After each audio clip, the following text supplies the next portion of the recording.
Hello बच्चों, let us read this question. This question says which of the following salts does not undergo hydrolysis.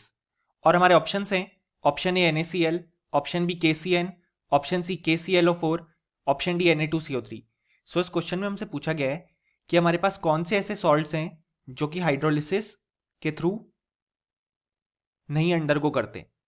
सो इस question को solve करने के लिए हमें जो की कॉन्सेप्ट रिक्वायर्ड है वो है concept of salt hydrolysis.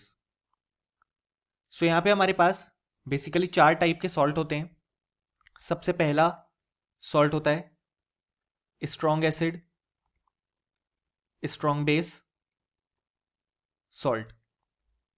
So यहाँ पे कोई भी हाइड्रोलिसिस नहीं होता है और हम जानते हैं कि जो pH आता है वो 7 के बराबर आता है, यानी कि न्यूट्रल सॉल्यूशन फॉर्म होता है.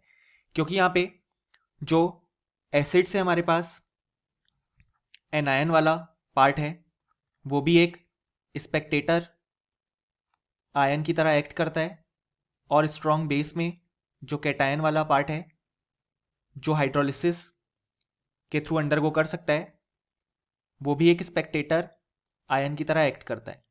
जैसे फॉर एग्जांपल अगर हम एक सॉल्ट लें NaCl, तो यहाँ पे ये डिसोसिएट हो जाता है Na+ और Cl- में.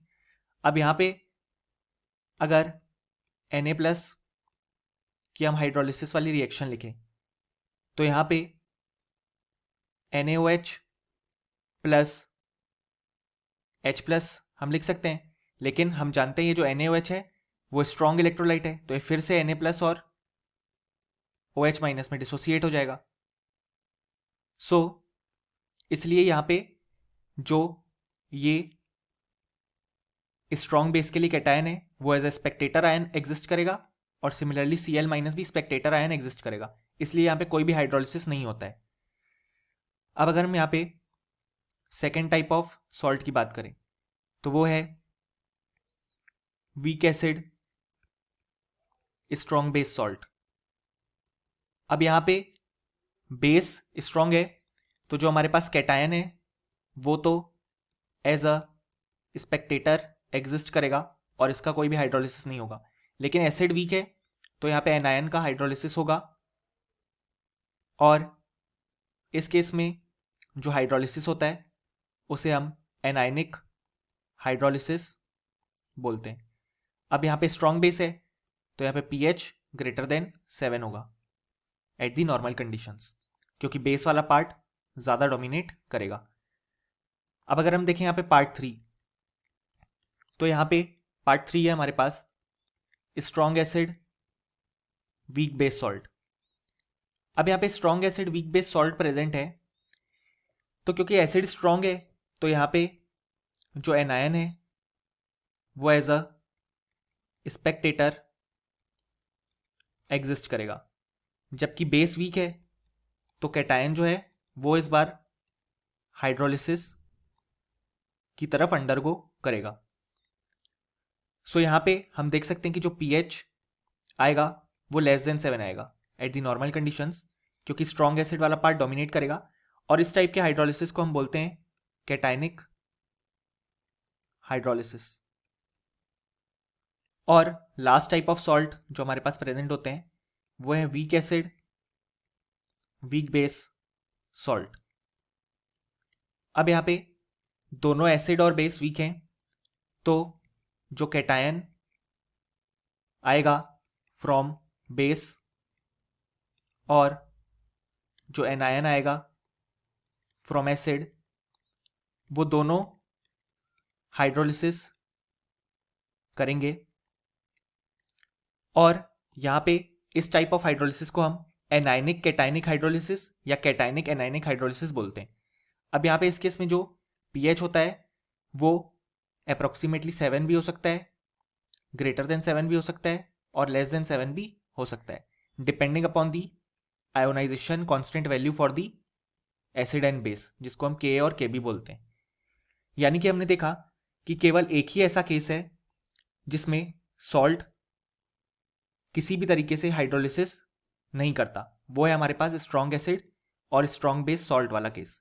सो अब हम चेक करेंगे हमारे पास कैसे सॉल्ट्स प्रेजेंट है इन दी ऑप्शंस। तो हमारा ऑप्शन ए कहता है NaCl, तो ये हमारे पास फॉर्म हुआ है NaOH और HCl से। सो यहाँ पे दोनों स्ट्रॉन्ग एसिड और स्ट्रॉन्ग बेस है, सो यहाँ पे नो हाइड्रोलिसिस होगा, यानी कि हमारा जो ऑप्शन ए है वो बिल्कुल करेक्ट हो जाएगा। अब अगर हम देखें यहाँ पे हमारा ऑप्शन बी, तो हमारा ऑप्शन बी कहता है KCN। अब यहाँ पे KCN के केस में KOH है बेस और HCN है एसिड। सो बेस तो स्ट्रॉन्ग है लेकिन एसिड वीक है, तो यहाँ पे हाइड्रोलिसिस हो जाएगा। और कैसा हाइड्रोलिसिस होगा? एनाइनिक हाइड्रोलिसिस, क्योंकि एसिड वीक है हमारे पास। तो हमारा जो ऑप्शन बी है वो इनकरेक्ट हो जाएगा। अब अगर हम बात करें यहाँ पे हमारे ऑप्शन सी की, तो हमारे ऑप्शन सी में गिवन है KClO4। सो KClO4 फॉर्म हुआ है फ्रॉम द बेस KOH और एसिड HClO4। अब यहाँ पे भी जो दोनों एसिड और बेस हैं वो स्ट्रॉन्ग है, सो यहाँ पे भी नो हाइड्रोलिसिस होगी और ऑप्शन सी भी करेक्ट हो जाएगा। अब अगर हम हमारा ऑप्शन डी देखें तो वो कहता है Na2CO3। सो जो हमारे पास Na2CO3 है वो फॉर्म हुआ है फ्रॉम द बेस NaOH और एसिड H2CO3। तो यहाँ पे जो बेस है वो तो स्ट्रॉन्ग है लेकिन एसिड हमारे पास वीक एसिड है, सो यहाँ पे भी हाइड्रोलिसिस होगी और एनाइनिक हाइड्रोलिसिस हमें देखने को मिलेगी। सो हमारा ऑप्शन डी जो है वो इनकरेक्ट हो जाएगा। यानी कि फाइनली हमें बोल सकते हैं कि इस क्वेश्चन के लिए हमारे पास जो करेक्ट आंसर हो जाएंगे वो जाएंगे ऑप्शन ए और ऑप्शन सी, और ऑप्शन बी और डी इनकरेक्ट हो जाएंगे। और फाइनली हमें लिख भी सकते हैं कि इस क्वेश्चन के जो करेक्ट आंसर्स हैं वो है हमारे पास option A and option C. Hope you understood well. Best of luck.